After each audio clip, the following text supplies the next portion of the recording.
C'est la réponse des États-Unis après l'attaque massive des forces Houthis le 15 mars. Tôt le matin du 6 mars, les États-Unis ont décidé de montrer aux Houthis que ce conflit était loin d'être terminé. Peu après minuit, les États-Unis ont poursuivi leurs frappes sur des cibles secondaires qui n'avaient pas été touchées lors du premier jour des combats. Mais les Américains ne s'attendaient pas à ce que les Houthis aient encore une dernière surprise en réserve.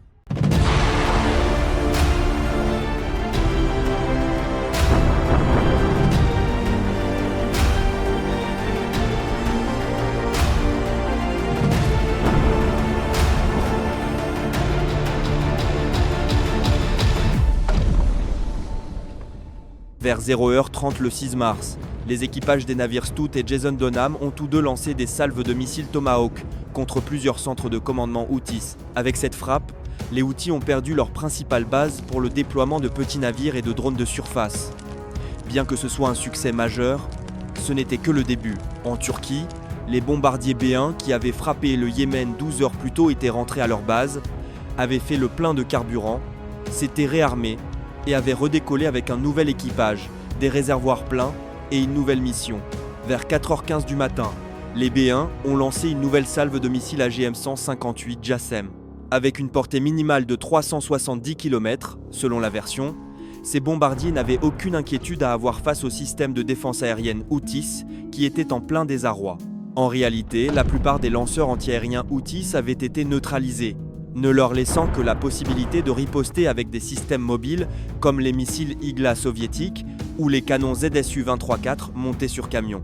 Sans radar, ces armes ne pouvaient atteindre qu'une altitude maximale d'environ 8000 pieds. Avec un plafond opérationnel de 60 000 pieds, les pilotes des bombardiers n'avaient rien à craindre. Cependant, ils ne se doutaient pas que l'attaque contre l'une des principales bases de drones des Houthis aurait des conséquences majeures en moins de 24 heures. Après le largage des bombes par les B1 et leur retour à la base, plusieurs F-35C de l'escadron Black Knight ont décollé du porte-avions Harry S.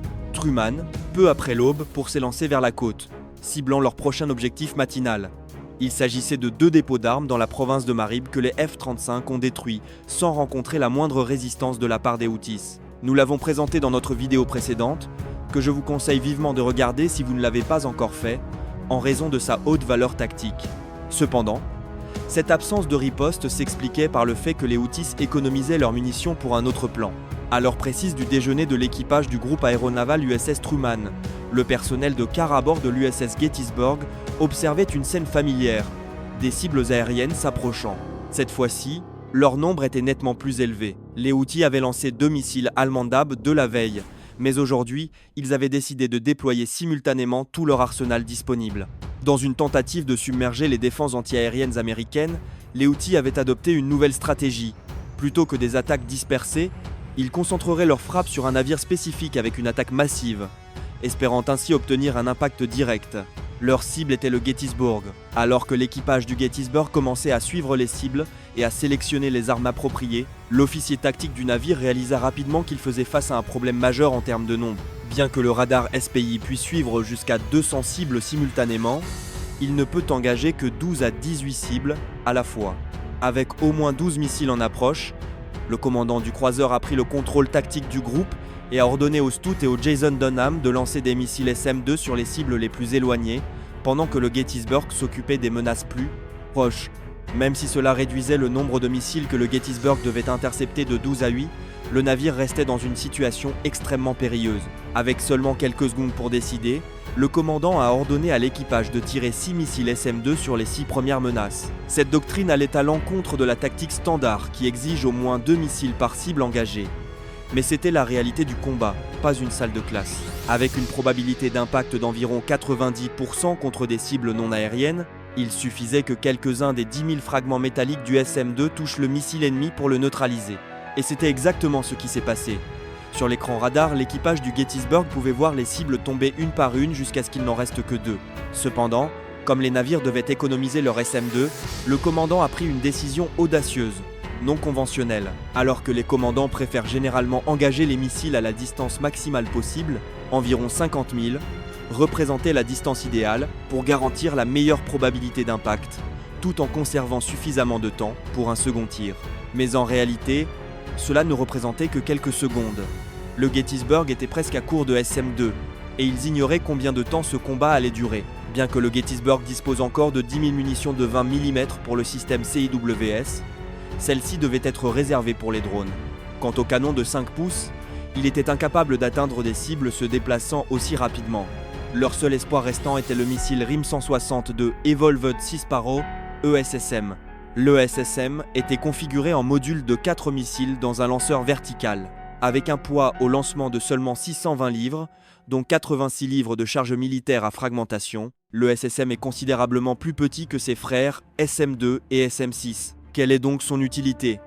Grâce à son moteur fusée MK134, le SSM peut atteindre une vitesse de Mach 4, surpassant même le SM-6 en termes de rapidité. Cependant, cette vitesse impressionnante limite son autonomie de vol à environ 8,5 secondes avant l'épuisement du carburant. Cette courte durée de fonctionnement s'explique par le fait que l'ESSM est reconnu comme une arme de défense ponctuelle. Bien qu'il n'existe pas de définition universelle de la portée de la défense ponctuelle, celle-ci dépendant des menaces et de vos capacités, elle est généralement comprise comme un engagement à courte distance.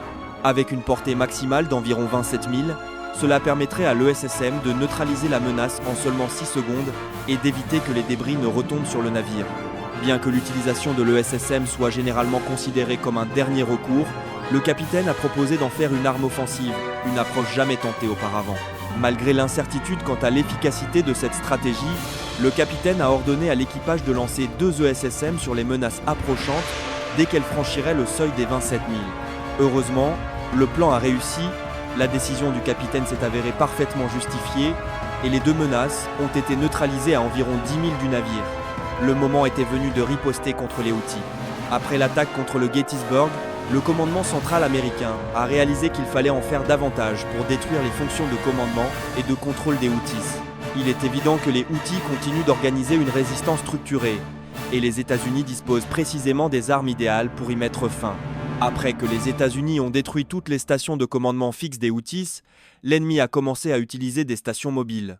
Ces postes de commandement, qui ne sont essentiellement que des pick-up Toyota équipés d'une série d'équipements radio à l'arrière, sont beaucoup plus difficiles à attaquer malgré leur manque de blindage, en raison de leur extrême mobilité.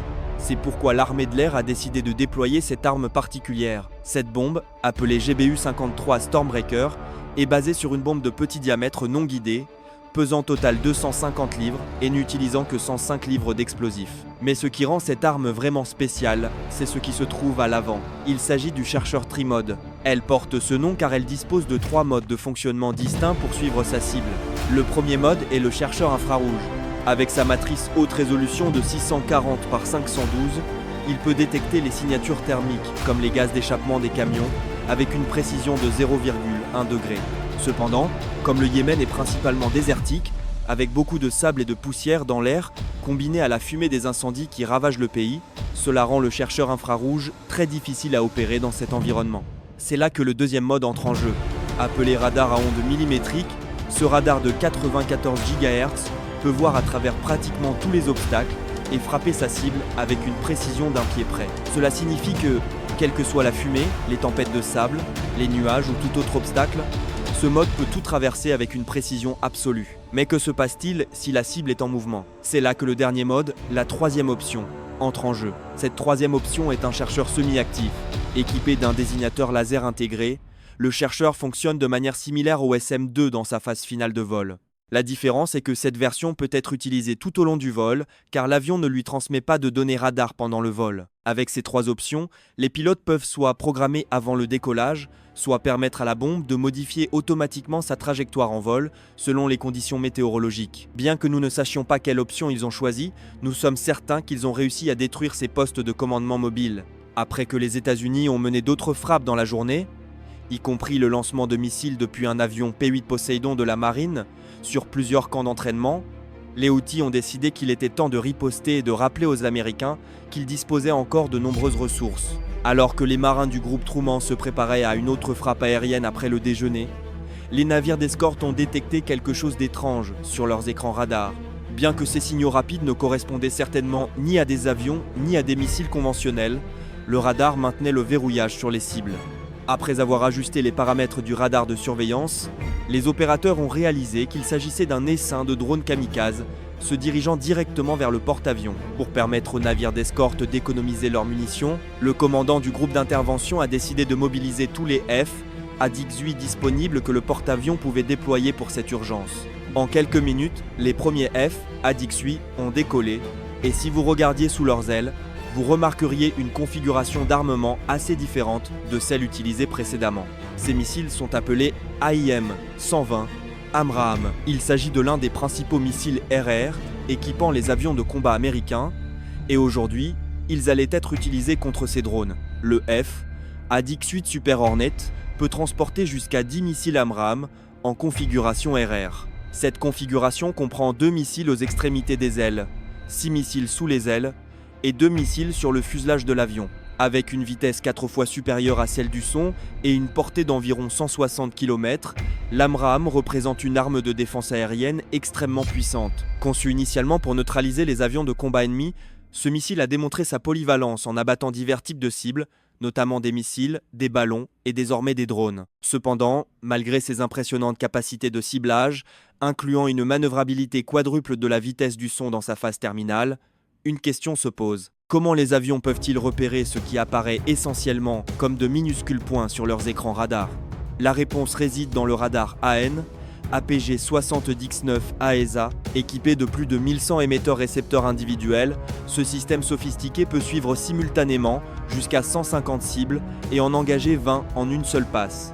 Grâce à sa capacité à détecter des cibles de la taille d'un avion de combat à plus de 230 km de distance, les pilotes peuvent repérer ces drones bien avant qu'ils ne deviennent une menace immédiate. Cependant, en raison de la très faible surface radar de ces drones, les pilotes doivent s'approcher beaucoup plus près pour pouvoir verrouiller leur cible.